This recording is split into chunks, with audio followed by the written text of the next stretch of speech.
il me reproche d'avoir publié une vidéo dans laquelle je serais en train de raconter des choses qui ne leur conviennent pas. Mais quand je pose la question, alors, de quoi s'agit-il?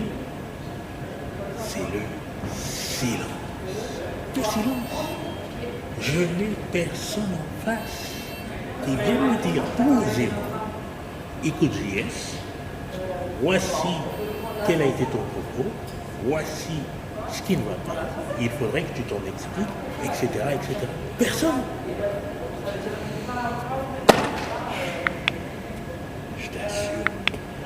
Bonjour, je suis Jean-Serge Bolobalus, spécialiste de tes relations plus épanouies au quotidien. Et là, je vais te dire mon sentiment maintenant, concrètement, par rapport à cette histoire d'enseignement du jiu-jitsu brésilien. Et oui, la note, elle est salée. Elle est même très salée puisque je te dis qu'elle plafonne à 5. Là, j'ai donné 3 sur 20. Pourquoi 3 sur 20? Écoute, je procède par palier. Le premier palier va jusqu'à 5. 5, il s'agit du maximum que je puisse noter sur 20 pour tout coach dont la substance ne consiste que dans la technique. Ça veut dire que si tu enseignes la technique, tu seras noté au maximum à 5. La moyenne étant ici de 3 sur 20. Évidemment, il y a un autre palier à 10, puis à 15, puis à 20. Pour arriver à 10, évidemment, c'est un critère numéro 2, à 3, à 15, c'est un critère numéro 3, et à 20, un critère numéro 4, que je te laisse deviner, que je te laisse présenter éventuellement dans les commentaires ici, en dessous de cette vidéo. Mais voici mon propos, il est celui-là.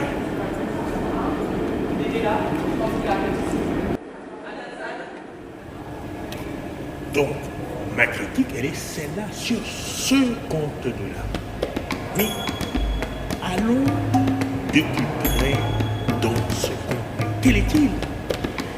Eh bien, il est divisé, subdivisé en 3 parties. Tu as, généralement parlant, cette histoire d'échauffement, puis tu as la présentation technique, et enfin tu as les sparring. Pour ma part, la façon dont je l'ai vécu, personnellement, c'est très frustrant et c'est complètement à côté de la plaque. Je ne vais pas te dire ces choses-là de façon brute, de façon crue. J'ai aussi des propositions, mais figure-toi que lorsque je parle de mes propositions, personne ne montre de l'intérêt. Alors, évidemment, ces gens-là ne montrent pas d'intérêt par condescendance, par arrogance, par mépris et par méchanceté. J'en ai la preuve, aussi bien sur cette chaîne que tu peux aller voir de tes propres yeux sur la communauté, mais aussi sur les plateformes de médias sociaux comme Instagram. Tu peux toujours aller voir. Alors, des personnes précises, pas très nombreuses, ont bénéficié de mon approche, de mes approches, de mes enseignements. Il y a même des vidéos sur YouTube qui me montrent en action, en train de proposer de l'information de façon très tenue et de façon souvent d'ailleurs spontanée, improvisée. Des gens en ont bénéficié substantiellement. Mais ce qui se passe, c'est que ces gens-là sont aussi insérés dans le collectif ordinaire. Donc ne feront jamais rien, ne poseront jamais un témoignage officiel, public, disant que mais oui, il m'a montré la technique de leg locks, C'est par lui que j'ai été initié et ça m'a été d'un service incroyable. Ils ne le feront pas. Ils préféreront donner la part belle à l'establishment. Pourquoi? Eh bien parce qu'ils ont peur. Peur, pétri de peur et complètement omnibulés par l'idée d'obtenir des grades. Ces grades-là rendent les gens dépendants.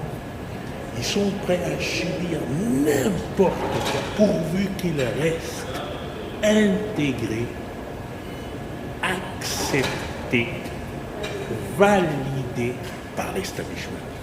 Donc, ce ne sont pas les preuves qui manquent par rapport à mon idéation, par rapport à mes propositions de valeur, soutenues par l'idée de la gentillesse. Je ne manque pas de preuves. Tout ce qui fait défaut dans cette conversation à visage subtil, c'est le problème de la bonne foi. Ça fait plus d'un an que j'ai proposé des séminaires.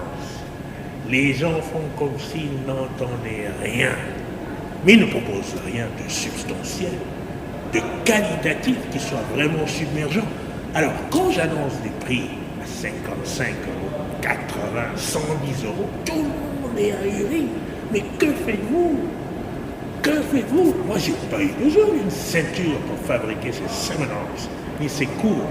Je n'ai même pas eu besoin d'un coach local. Je n'ai pas eu besoin d'un traitement de faveur de quiconque. Ici, localement, personne. Au contraire, mépris, calomnie, humiliation tentée ont été le lot sous les applaudissements de la généralité des troupes.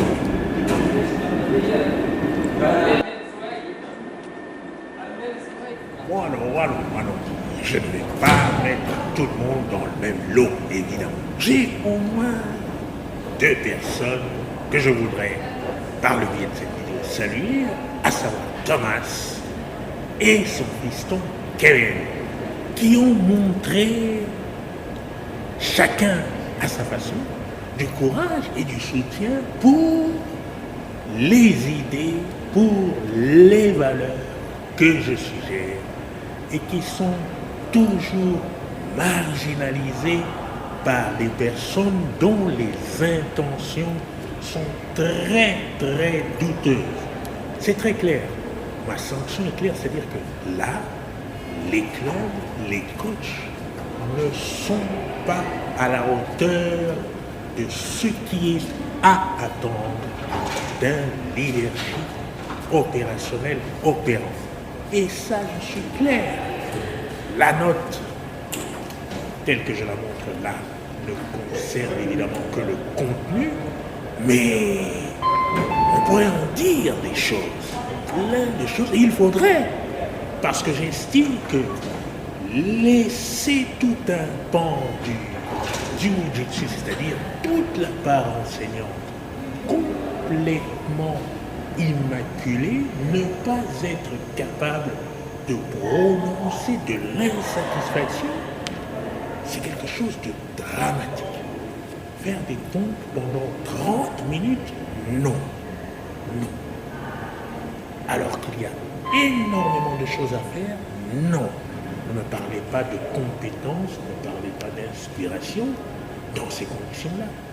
C'est complètement ignoble. C'est mon avis et j'ai des propositions. Très belles propositions. Pour cela, je ne fais pas que parler.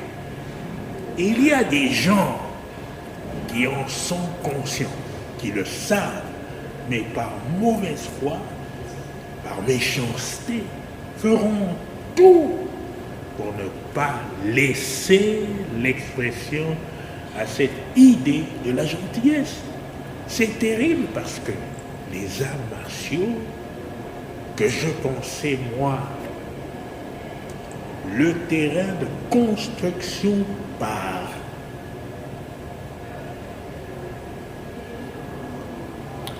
les arts martiaux que je pensais moi le terrain de construction par définition, par la nature, des process qui y sont déclenchés, finit par me montrer dans l'environnement que je fréquente un visage complètement triste, complètement décevant.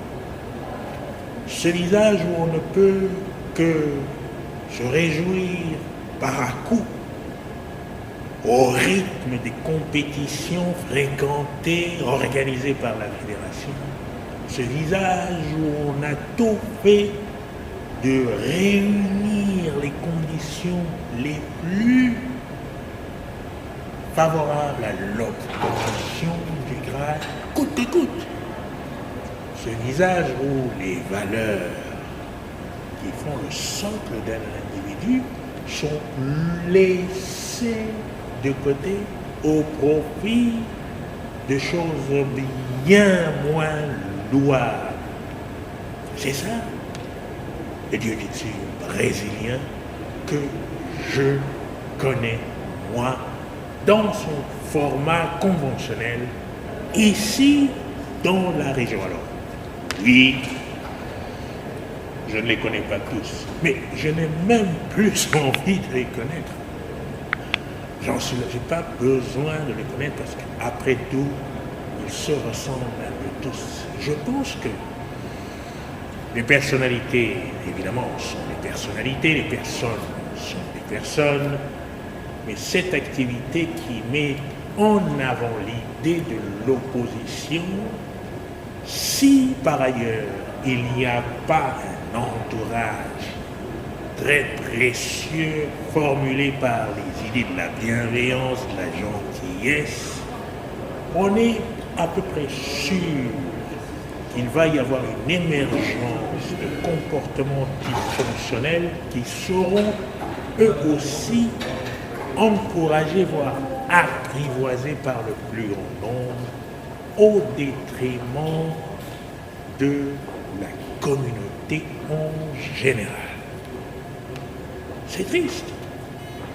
C'est triste qu'il n'y ait pas un leader qui prononce avec élégance, avec prestance, avec éloquence, avec vaillance, des idées qui font des individus, des personnes solides, verticales et bien à l'aise dans un milieu où l'idée est de la maîtrise de soi physiquement, émotionnellement, intellectuellement, psychologiquement.